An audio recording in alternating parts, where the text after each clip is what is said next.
le message Parashat Devarim. Dans Parashat Devarim, il y a un message, c'est quoi apprendre de la vie. Être un homme qui apprend. Ezeu Chacham, Halomed Mikol Adam. Qui est un homme sage? C'est une grande question. Une des plus grandes qualités de l'homme, c'est Chacham, c'est être un homme sage. C'est quoi être un homme sage? Apprendre de chaque homme. Alors, on a toujours compris, bien sûr, c'est quoi apprendre de chaque homme. Même si un enfant, il te dit quelque chose d'intelligent, tu es prêt à accepter, à écouter. C'est au Chacham. Mais il y a un autre sujet autour de ça. Être prêt et être disponible pour apprendre des messages de la vie. Mais pas rien que des messages de la vie. De chaque personne, tu vois devant toi quelqu'un qui fait la tfila bekavana, tu vois devant toi quelqu'un qui se lève tôt, qui va étudier, qui fait dafayomi, un homme qui fait du chesed, et il y en a autour de nous. Tu vois un homme qui est très large en tzedaka, tu vois un homme qui, tu sens il sert à Kadosh Baruch Hu, il fait quelque chose de bien. Tout simplement, je vous amener l'exemple de celui qui m'a dit « Moi, je ne peux pas aller mincha au Bet HaKnesset. Son travail ne lui permet pas en hiver. » Mais depuis qu'il a mis une sonnerie sur son réveil, sur son téléphone, alors, il n'oublie plus jamais à faire mincha, alors qu'avant, il oubliait un jour sur deux, peut-être plus. « Ezeu Chacham Halomed Mikol Adam » Rav Wolbe, dans son livre, il fait tout un sujet de l'importance de savoir apprendre des petites choses ou des exemples qui sont autour de nous. Il appelle ça la hitlamdout. La hitlamdout enlève un petit peu la pression. La hitlamdout enlève la pression qu'un homme, des fois, il se force à faire des choses. Quand un homme prend exemple de quelqu'un d'autre, alors c'est beaucoup plus facile. Et il n'y a pas l'effet du ressort. Vous connaissez l'effet du ressort? Rav Dessler, il dit que des fois, quand on se force à faire quelque chose, alors ça peut être comme le ressort. Des fois, on ne l'accepte pas. Mais quand un homme, il a pris exemple de quelqu'un d'autre, alors tout simplement, c'est quelque chose de naturel, parce que tu vois comment la personne à côté de toi, elle le fait avec plaisir. Où on voit ça dans la paracha de cette semaine, et on va arriver vers un message de vie très très fort. Très très fort. Ils appelaient ça, à Novardok, le tsiour, l'exemple. Avoir un tsiour à ses yeux, avoir un exemple. Alors ça peut être un exemple de grand homme, qu'un homme il admire, et il veut, comme disent nos chachamim, Chayav Adam Lomar Matai Yagiu Maasai le Maasei Avotai. Un homme doit toujours espérer et dire quand je vais faire comme mes ancêtres, comme Avraham, Yitzhak et Yaakov. Quoi? Qui tu es pour maintenant te comparer à Avraham, Yitzhak et Yaakov? Non. Dans la vie, il faut un tsiour, il faut une image. Mais à Novardok aussi, ils appelaient ça la hitlamdout habitachon. Le Saba Minovardok apprenait à ses élèves de se lancer dans des situations. Et d'apprendre c'est quoi le bitachon b'Hashem. Comme par exemple, ils ouvraient des yeshivot dans les synagogues. Il n'y avait pas des yeshivot organisés, où il y avait très peu. Et donc, il envoyait ses élèves dans un Bet HaKnesset et il leur disait, allez-y là-bas, amenez les jeunes de la communauté, commencez une yeshiva. Hein? Les jeunes n'étaient pas à la fac, ils étaient dehors. Comment une yeshiva? Oui, mais comment on va les nourrir? Bitachon b'Hashem. Et combien d'histoires extraordinaires, comment ils allaient, et Mina Shamayim tous organisés autour d'eux, et les Am Israël, Gomle Chassadim, les Gomle Chassadim, et ils amenaient, au Hashem, avec ça, ils ont fait tellement. On voit dans la paracha de cette semaine, Moshe Rabbeinu, il fait la reproche au Bnei Israël, Ben Paran ou Ben Tofel. Il leur fait, avec allusion, il leur fait les reproches par allusion. Mais sur la faute du veau d'or, non, mais sur la faute des explorateurs, il fait deux reproches. Une reproche sur le veau d'or lui-même, Mais il y a une deuxième allusion, il dit Rashi, vous n'aurez pas dû apprendre de Myriam, qui a dit du Lachon Hara. Elle a eu la lèpre et on a dû l'attendre pendant 7 jours, alors que c'était une tzadékette. Et elle a parlé du Lachon Hara sur qui? Sur son frère Moshe, pour son intérêt. Et quand même, 7 jours, vous n'aurez pas dû apprendre et ne pas parler du Lachon Hara. J'ai vu quelqu'un qui pose la question, pourquoi Moshe il a doublé la reproche? Si tu parles du veau d'or, la reproche, pourquoi vous n'avez pas pris du moussard de Myriam? Elle est inclue dedans. Non. Il y a une reproche à part entière. Pourquoi vous n'avez pas appris? Vous n'avez pas pris du moussard quand vous avez vu Myriam payer un prix tellement cher. Fallait apprendre. Dans la vie, il faut être un homme qui apprend. C'est pas par hasard, ça m'a choqué, j'ai commencé à réfléchir. Non, je suis à la recherche d'apprendre et de prendre des exemples positifs. Il dit avec ça, on peut arriver à des choses extraordinaires. Chazal nous ont dit, Haroe sota bekil kula, yazir atzmo minayayin. Qu'est-ce que ça veut dire, David? Celui qui voit une sota comme ça mourir d'une manière terrible, alors il doit faire nazir du vin. Mais j'ai rien à voir avec. Pour ça, on a collé avec Nazir. Mais j'ai rien à voir avec cette histoire. Habitue-toi à prendre du bon et du mauvais. Du bon pour le prendre et du mauvais pour s'éloigner. Chazal, ils ont dit, s'il n'y avait pas la Torah, comment on aurait su comment se comporter? D'où on aurait appris les caractères? La madnou, tsniout mechatoul, on aurait appris la tsniout du chat. Derech eretz mitarnegol, la politesse du coq. Qui encore, et ainsi de suite, le vol de la fourmi. Qui a dit que les gens y seraient allés apprendre? Je vois un animal qui a un beau comportement, je vais aller apprendre. De là, on voit que celui qui est dans l'attitude d'apprendre, alors il apprend de chaque chose. Et on en serait allé apprendre même des animaux, les bons caractères. Mais il y a plus que ça encore. Rav Simcha Zissel, vous connaissez Rav Simcha Zissel de Kelem, le sabbat du Moussard. Le sabbat mi Kelem, il dit, chaque personne qui a un métier, il voit que son métier. Un opticien, quand il te voit, qu'est-ce qu'il regarde? Tes yeux. Tes yeux ou tes lunettes. Un cordonnier, il va voir tes chaussures. Et c'est vrai, on rencontre les gens, ils disent « Ah, ton costume, machin ». Parce qu'il travaille dans les costumes, il fait du sur-mesure. Un homme, il est habitué de voir la chose qui l'intéresse. Alors, quelqu'un qui est intéressé au midot tovot, au bon caractère, à l'évolution, il va tout de suite voir, il va dire « Ah, regarde cet homme-là, comment il est patient. Bémet, c'est un exemple, il faut que j'apprenne de lui. » Ah, regarde cet homme-là, à chaque occasion qui peut aider, il fait du chesed. Je dois être comme lui. Ah, voilà, celui-là, il reste étudié après la tfila. Magnifique. Et l'autre, il fait sa tfila bekavana. Et l'autre, il est... Un homme qui cherche à apprendre, c'est ça. C'est un nouveau pirouge, Rabbi Issaï. Rien que pour ça, ça vaut des millions. Ezeu chacham alomed mikol adam. Hein? Moi, il y a quelqu'un devant moi, il m'a appris quelque chose d'extraordinaire. Du jour au lendemain, il décide d'aller tous les jours à la tfila. Alors qu'avant, et il arrive, tous les jours, il n'a pas raté un jour. Et il reste au chiour. Qu'est-ce qu'un homme est capable? C'est pas un exemple magnifique. Chacun peut être un exemple. C'est ça que Moshe Rabbeinu il dit dans Devarim. Vous avez fait la faute, vous avez fait la Lachon Hara sur Eretz Israël, il y a eu la faute des explorateurs. Mais il y a une deuxième chose qui me dérange. Pourquoi vous n'étiez pas des gens qui cherchent à apprendre? Et si vous étiez dans cette attitude, vous aurez appris de Myriam et vous aurez évité la faute des explorateurs.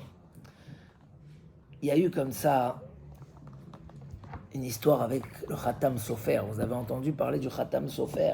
Khatam Sofer. Des grands de la génération. On était sur son tombeau en Hongrie. Maintenant, c'est plus en Hongrie, ça s'appelle la... Bref, là-bas, c'est très impressionnant à l'occasion. Et lui, son Rav, c'était Rav Nathan Adler. C'était un kadosh. un grand Torah et Kadosh, Kodesh, Kodashim. Et un jour, ils étaient au Beth Knesset, et il y avait une petite salle en bas, ils ont fait un mariage. Et dans le mariage, ils se sont comportés comme des imbéciles, ils ont hurlé, machin. Et à un moment, le Khatam Sofer, il va, et il leur demande, s'il vous plaît, je sais pas, c'est bon, faites la fête, mais Rav Nathan Adler n'arrive pas à étudier, c'était vraiment gravissime. Et ils l'ont insulté, machin, etc. Il est retourné une deuxième fois. 2-3 heures après, le Rav il étudiait toute la nuit. Et eux, ils n'arrêtaient pas, mais c'était un comportement agressif et tout. Ils sont repartis. Et eux, carrément, ils ont insulté le Rav. Ils ont dit, on va monter le frapper, des trucs incroyables. Il leur a dit, attention, c'est un Rav Kadosh. Le matin, ils se sont tellement saoulés toute la nuit. Le Khatan, il est sorti bourré. Il est tombé sur un poteau en fer et il est mort. Hashem Yerachem. Et ils ont tous vu qu'il a eu affaire avec quelqu'un qui était Kodesh Kodashim. Et le lendemain, il y a eu l'enterrement, Hashem Yerachem et tout ça. Et il faut voir, qu'est-ce qu'ils ont dit, ces voyous-là? Ils ont dit, on va se venger du Rav. Qu'est-ce qu'il a fait au Khatan et machin. C'est-à-dire, à la place de dire, regarde avec qui on a eu affaire, un homme qui est à tel point que Hashem, il a puni tout de suite et très grave. Ils ont voulu faire la guerre. C'est la même histoire qu'il y a eu avec Korach. Il y a eu avec Korach, quand après il est mort Korach, les gens ils auraient dit waouh. Et là les gens ils se sont retournés chez Moshe Rabbeinu, ah non c'est à cause de toi, etc. C'est-à-dire que celui qui n'est pas dans l'attitude d'apprendre, peut-être au contraire, quand il voit des choses, où il cherche à les fuir, où il va apprendre, il dit ah celui-là il est tout le temps Baal Chesed, il se fait avoir. Regarde Misken, il a pris au Beth Knesset, il a acheté à 2000 € la petite Chata Echal, et avec ces 2000 €, il peut aller à l'hôtel pendant une semaine. Il y a celui qui ne cherche pas à apprendre, et donc Ras Shalom, et avec les coups qu'Hachem il lui envoie encore plus, ça il aggrave. Mais il y a celui qui est ouvert à l'apprentissage. Un homme qui fait de la hitlamdout, un homme qui essaye d'apprendre de chaque chose. Ezeu Chacham, Alomed Mikol Adam, qui est un homme sage, celui qui cherche à apprendre. Et ça, c'est ce que Moshe Rabbeinu nous fait dans le Chumash Devarim. Il n'arrête pas de nous inciter à faire la Torah et les mitzvot de tout cœur, parce que c'est ce qui nous donne la vie et le bonheur. Ki lo davarek umikem, ki hu chayechem. La Torah, c'est pas quelque chose qui est vide en vous, c'est votre vie. Et quand tu étudies la Torah, ça te donne de la simcha, de la vie. Et c'est pas comme quelque chose qui est à l'extérieur de nous. Quand quelqu'un il a besoin d'aller apprendre d'autres choses, alors, mais il doit apprendre quelque chose de nouveau, c'est dur. Mais en vérité, les bons caractères et la grandeur se trouvent déjà en nous. Il faut rien que la remuer, se motiver. Et si on s'habitue d'apprendre, on peut arriver à des choses extraordinaires. Chez le Baal Shem Tov, il y a une étape même supplémentaire à ça. Baal Shem Tov, il dit que rien ne nous arrive si ce n'est pas pour nous apprendre quelque chose. N'importe quoi. Il y a comme ça le Rab Zouché. Rabbi Elimelech et Reb Zouché, c'était deux frères dans la Chassidoute, très connus, à Manipoli. Et un jour, le Reb Zouché, il était en route et il était en route et il voulait aller. Alors, il a trouvé le cocher, un cocher goy qui portait de la paille. Il lui a dit, est-ce que je peux t'aider? Et il a pris avec lui. Mais à un moment, la charrette, elle s'est renversée. La charrette, elle s'est renversée.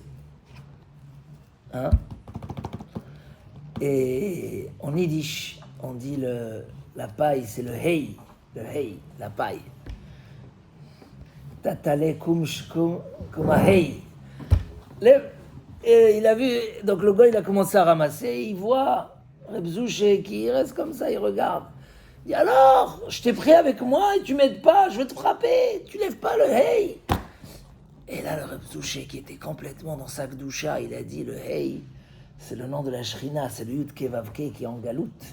Parce qu'il y a le Yud Ke, c'est Ismechu Hashamayim. Betagel Haaret, c'est le Vav et le He, il est en galoute, c'est à nous. Il a dit, waouh, si Mina Shamayim on m'a envoyé ce cri-là, c'est que je dois lever la Shrina qui est Chaz Shalom en galoute, où il faut lever le Hey.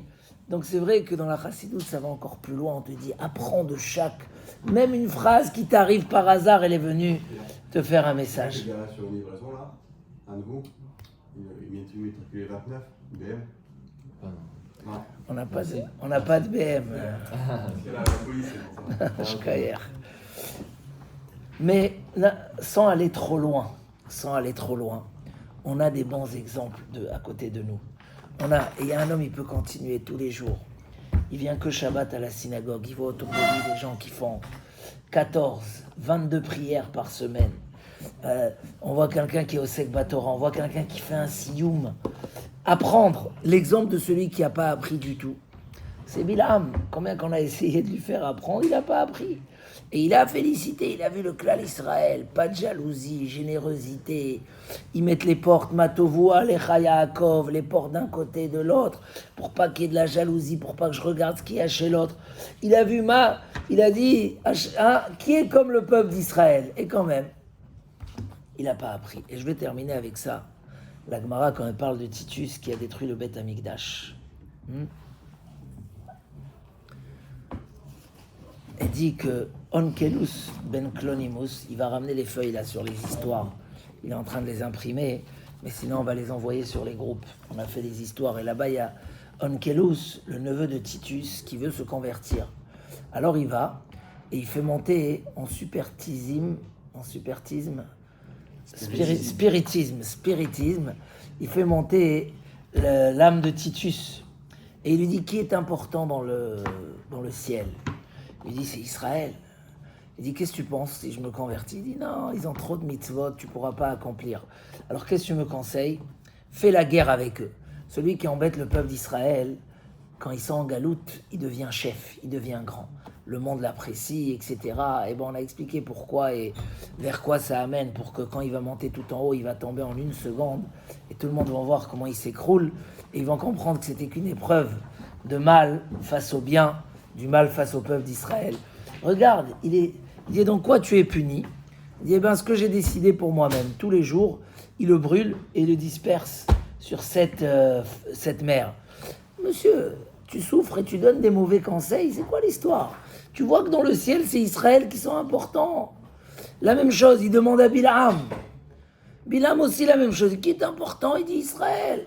Tu crois que je... Il dit non, ne t'approche pas d'eux. C'est pas... Mais toi-même, tu vois que c'est eux qui ont l'éternité, etc. Ne t'approche pas d'eux. Dans quoi tu es puni?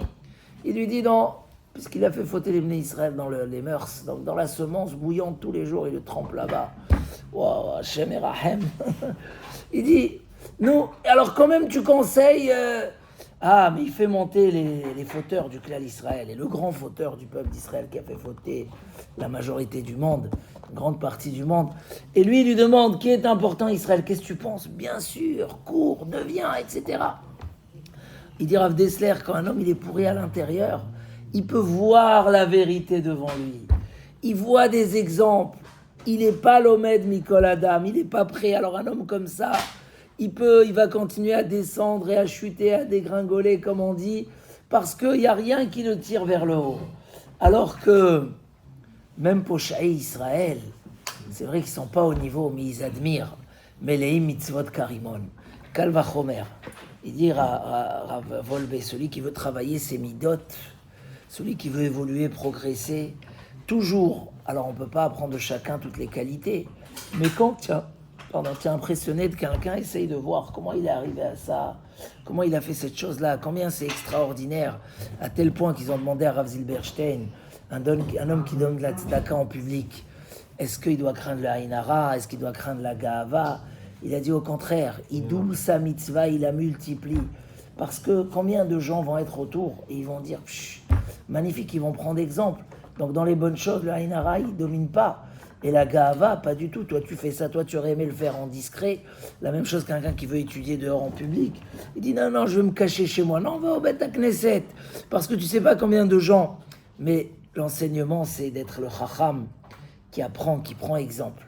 Et avec ça, ça peut aider l'homme à arriver à des niveaux excellents. Mais être quelqu'un qui est mitlamed, lahit lamdout. Bezrat Hashem, Chazak, Venitrazek, qu'on soit en même temps des exemples, mais en même temps qu'on soit ceux qui prennent exemple et qui apprennent et qui évoluent toujours, Bezrat Hashem. Chazak, Venitrazek, Shabbat Shalom, Umevorach.